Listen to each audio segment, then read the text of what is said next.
Hi, everyone. Thanks for listening to the TV Confidential podcast. If you like what you hear, please consider subscribing to the TV Confidential podcast, or better yet, give us a review on Apple Podcasts, Podchaser, or wherever you listen to our podcast. Hi, this is Johnny Whitaker, and you're listening to TV Confidential. Ed Robertson with a reminder that the next edition of TV Confidential will premiere next week on this station at the usual time. We'll play part 2 of our conversation with Stephanie Powers, plus Phil Grace will join us for our annual look at vintage Christmas programs from the 1960s by way of the sounds of lost television. In the meantime, and as long as we're still in a Tony Soprano frame of mind, we will close out this week's program by bringing you an encore presentation of a conversation we had in June 2013 with Jennifer Armstrong. Jennifer Armstrong, former staff writer for Entertainment Weekly and the author of several books on classic television and popular culture in general. As it happens, we spoke to Jennifer on June 20th of 2013, the day after James Gandolfini passed away at the age of 51. And while we were scheduled to talk to Jennifer about something else that day, we began our conversation by asking her to share some thoughts on James Gandolfini and the impact of The Sopranos. We were talking about this before we called you, Jennifer. Even though obviously the names Tony Soprano and James Gandolfini are synonymous, just looking at some of the reports that have continued to come in, there are two thoughts that seem to dominate the conversation. One is, besides the suddenness of it all, I mean, he's 51 years old. That's young. And secondly, by all accounts, he was a very generous actor, an actor's actor, the kind of actor that people wanted to work with. Yes, he's so good,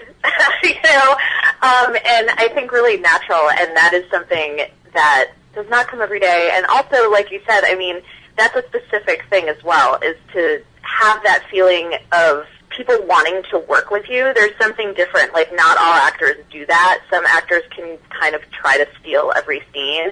And I guess maybe he didn't have to try very hard because he did a great job anyway, but he wasn't greedy about it, and people seem to really love working with him. And Tony and Donna, I mean, you can speak about this, from first-hand experience, not necessarily working with James Gandolfini, but just as performers. I mean, you want to work with someone who understands that acting is a collaborative process. Yes, that's so true. It just makes the work easier for everyone.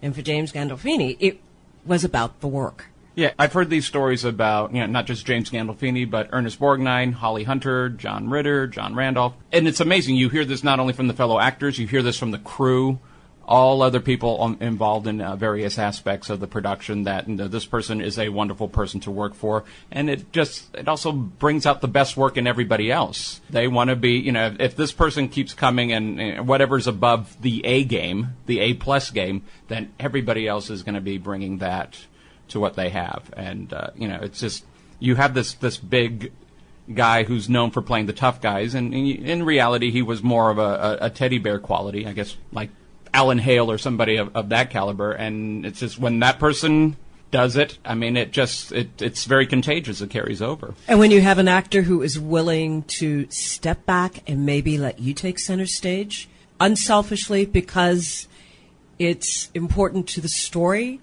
that this person takes center for a moment, I mean, that is incredible. And he never had a problem doing that. Never had a problem doing it, and as we said, he made such an impression with Tony Soprano, it's hard not to separate Tony Soprano from James Gandolfini, just as it's hard not to separate Edith Bunker from Gene Stapleton, to dovetail on something we talked about a couple of weeks ago. But going back to the character Tony Soprano, Jennifer, this is just one of those weird quirks of fate or reality, in that it was only a week ago when the Writers Guild of America released their list of the 100 best written shows of the last 3 or 4 decades. The Sopranos, I believe, was in the top 10, if not number 1. I don't have the list in front of me. But the fact that it ranks so high on the list is because of the character Tony Soprano. It's not a stretch, one of the most remembered, influential characters on television. Absolutely. I mean, I think that any show that is remembered over the long term is about the characters, and this one certainly was. And really, I'm not saying anything new here, but it's good to remember at a time like this that this character in particular really changed a lot of the direction of television. You know, before Tony Soprano, it was not common to see what we now know as an anti-hero at the center of a television show. You know, maybe a movie once in a while, but definitely not a television show.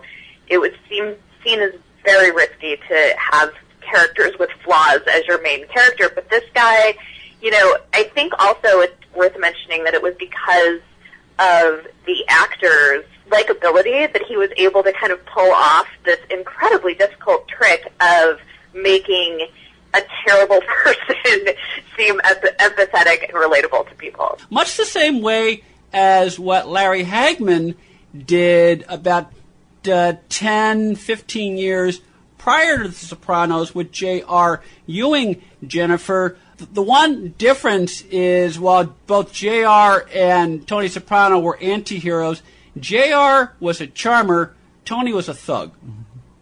Yeah, absolutely. And this guy was also, it's really interesting, but he was he was the main character. He was the protagonist in the same way that, you know, Mary Richards is the protagonist of the Mary Tyler Moore Show. They had this thug at the center of a show, and that was what was really mind-blowing about it. But they also did this wonderful job, both through the acting and the writing, of making him seem like an everyday guy, and it was only in these surprise moments that you were remembered of this horrible violence. You'd go like, oh, right, he is a terrible person, but so much of the time he was going to the shrink or dealing with family issues, and we really believed him as a guy who was dealing with both of these worlds. Yeah, this is a man who dealt with family on two different levels, both his immediate family and the whole family culture of the mob. We're talking to Jennifer Armstrong, pop culture writer, pop culture commentator. Jennifer's books on television include Mary and Lou and Rhoda and Ted and all the brilliant minds that made the Mary Tyler Moore Show a classic. This conversation with Jennifer was originally recorded in June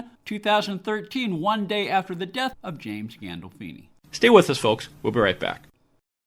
This portion of TV Confidential is brought to us by our friends at Front Porch Realty, the community of realtors in the Northern Bay area of California that is committed to finding the solution that is best for their clients. Whether you're a first-time home buyer or looking to sell or lease your property in Northern California, call Karen Strain at 415-886-7411 or visit frontporchrealtygroup.com for more information on how they can help you. One more item. If you're starting a company, particularly one that is in an emerging market, you know that averting any sort of legal dispute is crucial to your business plan. Our friends at Tectonic Law offer an array of services that can help you avoid and preempt future litigation while also developing and protecting your intellectual property and intangible assets. Tectonic Law serves the needs of a host of emerging industries throughout California and beyond, including industrial designers, beverage makers, artists, farmers, retail stores, health practitioners, wellness experts, cosmetics manufacturers, nonprofit organizations, innovators in sustainable practices, and libraries. Go to tectoniclaw.com to learn more about how Tectonic Law can help your business thrive. tectoniclaw.com. Rock solid representation for groundbreaking industries. Hi there, everybody. This is Patrick Duffy, and you're listening to TV Confidential. The other interesting thing about The Sopranos in general, Jennifer, is that in a lot of ways, I mean, it's interesting. HBO had been around for 25 years before The Sopranos. HBO had even been doing original programming for television before The Sopranos, and yet it was The Sopranos and Sex and the City, both of which premiered within, I believe, 6 months of each other, that really kind of helped make HBO a major player in television. Yeah, and think about how much that ends up eventually changing television. You know, at first it's like, oh, that's cute that now we care about HBO and we all want to pay for it again. So there was that, but this really started the cable revolution that happened over the last decade or two that has now just changed, you know, given us so many more options, has pushed the boundaries of what we see on television, has done all kinds of things, and, you know, gave us that really apt slogan, it's not TV, it's HBO. Mm-hmm. Now it's like, I can't live without my HBO because it has such amazing programming and has continued to. And let's stress that, you know, HBO had quality stuff before Sopranos and Sex and the City, everything from Dream On to the Larry Sanders Show, but I think, especially when it comes to award time, I think there was a definite shift where all of a sudden, it was around that time that the nominees were all cable shows. Right. And we've never gone back since then. Especially when it comes to drama and made-for-television movies. Yes. That's really true. And, you know, also I think probably kind of brought in that drama wave that we're still kind of riding. I think the tail ends maybe now, but remember how for a while it was like you could not find a decent comedy to save your life, and it was all drama all the time. The time of like Lost and Grey's Anatomy, I think, really came out of that Sopranos era. Yeah, definitely do that. And also, I think we had a long history of American television that you could not have, let alone a leading character, but just a regular character who was a constant bad guy. And you look, I mean, if we go back to the 70s, and I'll pick sci-fi and comedy as well. If you look at comedy like Colonel Klink, you know, if you saw him in the pilot, he was Otto Preminger from Stalag 17. And then all of a sudden he became that funny uncle you don't want to sit next to at Thanksgiving. And same thing, and then same thing with Dr. Smith almost. Yeah. You know, he was in the pilot. I'll use the term, he was a bastard. I mean, and then all of it, he turned into that funny uncle you don't want to sit next to at Thanksgiving. It was like, we could not maintain that bad guy week after week. The networks required, you know, certain softening and making them, like I said, the funny uncle type.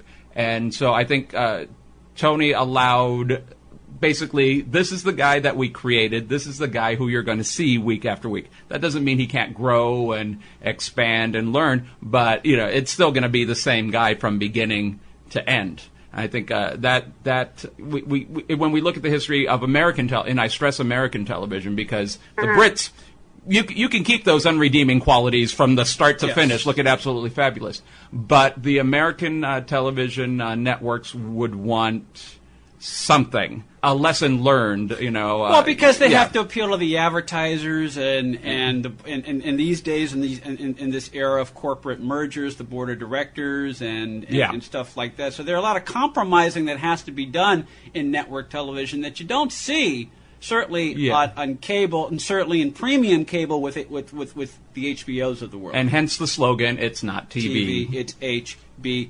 Oh, we're running up against the break, Jennifer, but real quick thought. We mentioned that Sex and the City and The Sopranos premiered, I think, within 6 months of each other. I know that Sex and the City sold a lot of shoes. I'm thinking... Manelos. Thank you. But I think it's safe to say that James Gandolfini as Tony Soprano sold a lot of Tommy Bahama shirts. Yeah, absolutely. I was just going to say, like, those bowling shirts were something else. So, you know, he certainly had his own style and his own influence, I think, on, for real, you know, I think there was that kind of, like, gangster feeling that nobody ever says they really want to be a gangster, but there is an element of that to all of our gangster fascinations. And he drove an SUV.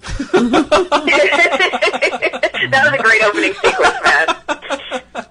Stay with us, folks. We'll be right back. Do you owe the IRS $10,000 or more in back taxes? Are you being audited or investigated? Has the IRS sent you a letter demanding payment? You may not owe what they claim. Make this free call to the tax doctor now. Let them negotiate with the IRS on your behalf. 800-239-0201. 800-239-0201. That's 800-239-0201. Hi, this is Jim McCrell, and you're listening to TV Confidential, and you might learn something.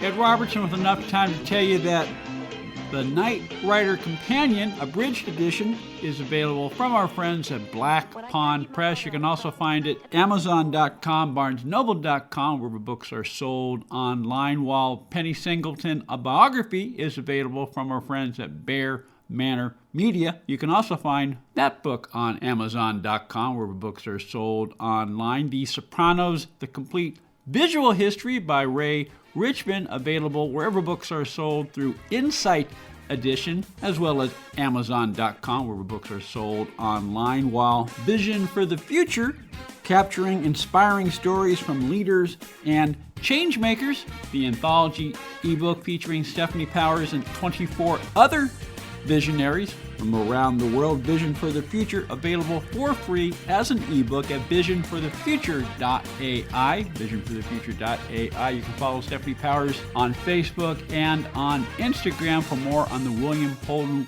Wildlife Foundation, WHWF.org. Ed Robertson, Dr. Tony Figueroa, Donna Ellen Fieldgrice, Greg Airbar, and Susan Silver. Thank you so much for listening. Stay healthy, stay safe. We'll talk to you next time on TV Confidential. Hi, everyone. Thanks for listening to the TV Confidential podcast. If you like what you hear, please consider subscribing to the TV Confidential podcast, or better yet, give us a review on Apple Podcasts, Podchaser, or wherever you listen to our podcast.